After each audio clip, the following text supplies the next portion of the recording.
Samajwadi party से बात न बनने पर अकेले दम पर चुनाव में ताल ठोक रही आजाद समाज पार्टी ने गोरखपुर सीट से सीएम योगी के सामने पार्टी अध्यक्ष चंद्रशेखर आजाद को प्रत्याशी के तौर पर उतार दिया है। और इस ऐलान से गोरखपुर की जंग भले ही दिलचस्प नजर आ रही हो, लेकिन पुराने नतीजे यही बताते हैं कि बीजेपी का ये किला कोई भेद नहीं सकता।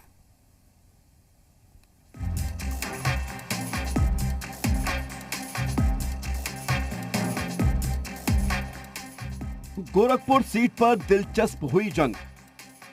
योगी के सामने होंगे चंद्रशेखर आजाद। समाजवादी पार्टी के धोखे की टीस से आगे बढ़ते हुए आजाद समाज पार्टी के अध्यक्ष चंद्रशेखर आजाद ने बड़ा ऐलान कर दिया है। चंद्रशेखर आजाद के इस ऐलान से यूपी की महाभारत में गोरखपुर सीट पर जंग दिलचस्प होती दिख रही है।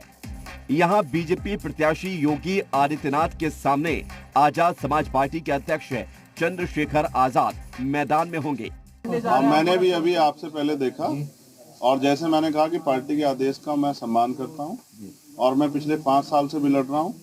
अगर कोई उत्तर प्रदेश में इस सरकार के खिलाफ लड़ रहा था तो चंद्रशेखर आजाद था और आगे भी लड़ूंगा इस तानाशाही सरकार के खिलाफ। और मैंने जैसा आपको बताया कि अब मुख्यमंत्री को एहसास होगा कि लड़ाई सीधी। गोरखपुर सीट बीजेपी का गढ़ मानी जाती है। यहां 33 सालों से बीजेपी के प्रत्याशी की ही जीत होती आई है। ऐसे में चंद्रशेखर के इस ऐलान से बीजेपी नेताओं को कोई फर्क नहीं पड़ता और उनका मानना है कि चंद्रशेखर सिर्फ सुर्खियां बटोरने के लिए गोरखपुर से खुद को प्रत्याशी बना रहे हैं। लोकतंत्र में किसी को भी कहीं से लड़ने का अधिकार है, लेकिन मैं इतना जरूर कहूंगा कि भीम आर्मी के नेता मुंगेरी लाल के हसीन सपने देख रहे हैं।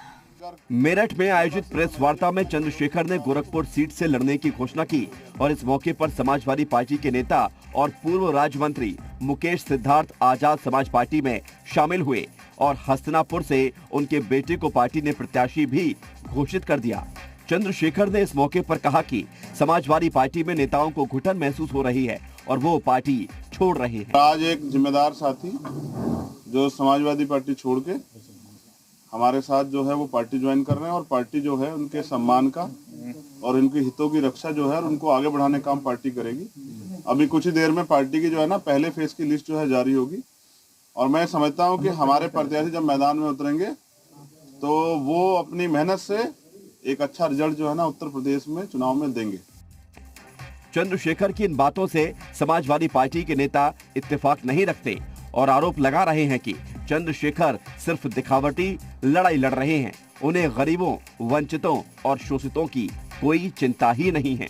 अगर उन्होंने फैसला किया कि गोरखपुर से योगी जी के खिलाफ चुनाव लड़ेंगे तो ये उनका अपना फैसला है। जहां तक योगी जी की बात है तो आज गोरखपुर में जिस तरह से मनीष गुप्ता की होटल के अंदर घुस के हत्या की गई, जिस तरह से ऑक्सीजन के अभाव में बच्चे मर गए और अभी हमने जो देखा कि जिस तरह बाढ़ आई थी गोरखपुर में और कमर तक लोगों के पानी भरा हुआ था, गोरखपुर में क्या डेवलपमेंट हुआ है ये जनता कड़े सवाल करेगी। 3 मार्च को गोरखपुर की जनता मतदान करेगी और 10 मार्च को जब नतीजे आएंगे तो साफ होगा कि चंद्रशेखर आजाद का फैसला कितना सही था।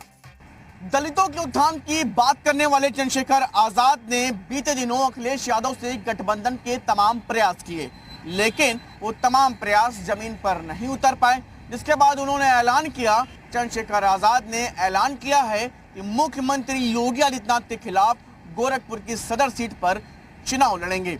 अब देखना यह होगा कि चंद्रशेखर आजाद का ये दांव उनको उस स्तर तक पहुंचा पाएगा या फिर महज एक चुनावी एजेंडा बनकर रह जाएगा।